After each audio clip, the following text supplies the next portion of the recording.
మాది ఎర్రగొండపాలెం అండి, మార్కాపురం జిల్లా. కొత్తగా ఏర్పాటు చేయబడింది. మేము బీసీ అనే నియమం ఎందుకు వచ్చిందంటే, ఒక బీసీనే కాదు, బీసీ, ఎస్టీ, ముస్లిం మైనార్టీలు అందరినీ కలుపుకొని ఒక వేదికగా రామచంద్రయ్య గారు రాష్ట్రంలో ఇరు రాష్ట్రాలకి సంచలనం కాబోతుంది. ఎక్కడెక్కడి నుంచో ఇతర రాష్ట్రాల నుంచి వస్తున్నారు జనాలు. ఈ విధంగా ఎన్నో దశాబ్దాలుగా బీసీలు వెనకబడి వేసి అణిచేతకు గురవుతున్నారు. ప్రతి ఒక్కటి అగ్రవర్ణ పార్టీలు ఏదైతే ఉన్నాయో ప్రతి ఒక్కరు కూడాను మా ఓటు బ్యాంకు వాడుకొని వాళ్ళు పెద్దలు అవుతున్నారు.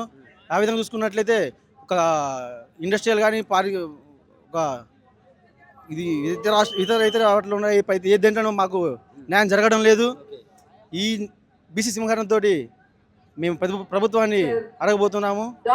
మా వాటా ఏంటి, మేమేమి దిశగా ముందు అడిగి 100% బీసీని ఓటు బ్యాంక్గా వాడుకొని ఎలక్షన్ టైంలో మీకు అది చేస్తాము ఇది చేస్తామని చెప్పేసి ఎన్నో వరాలు ఇచ్చి అధికారంలోకి వచ్చిన తర్వాత బీసీలు మీరు మా పక్కన కూర్చోకూడదు, మీరు మా కిందనే ఉండాలనే ఆలోచన వాళ్ళు ఉన్నది. కాబట్టి ఇప్పుడు వాళ్ళ దగ్గర అడుక్కోవడం కాదు, మన వాట మనం సాధించుకుందాము, మన హక్కులు మనం తీసుకుందాము అని చెప్పేసి రామచంద్రయ్య గారు ఈ మహోత్తర కార్యాన్ని తలపెట్టారు.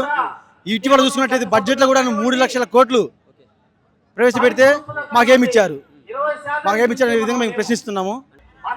రాష్ట్రంలో నలువైపుల ప్రతి పల్లెకు చాటి బీసీల సత్తా ఏంటో చూపించే విధంగా మేము ముందుకు ఇతర పార్టీలు అని పక్కన పెడితే ఇతర రాష్ట్రాల నుంచి కూడా బీసీ నాయకులు, సంఘ నాయకులు భారీ ఎత్తున వస్తున్నారు. మేము ఇది మా సత్తా ఇది చాటే విధంగా మేము ప్రశ్నించబోతున్నాము.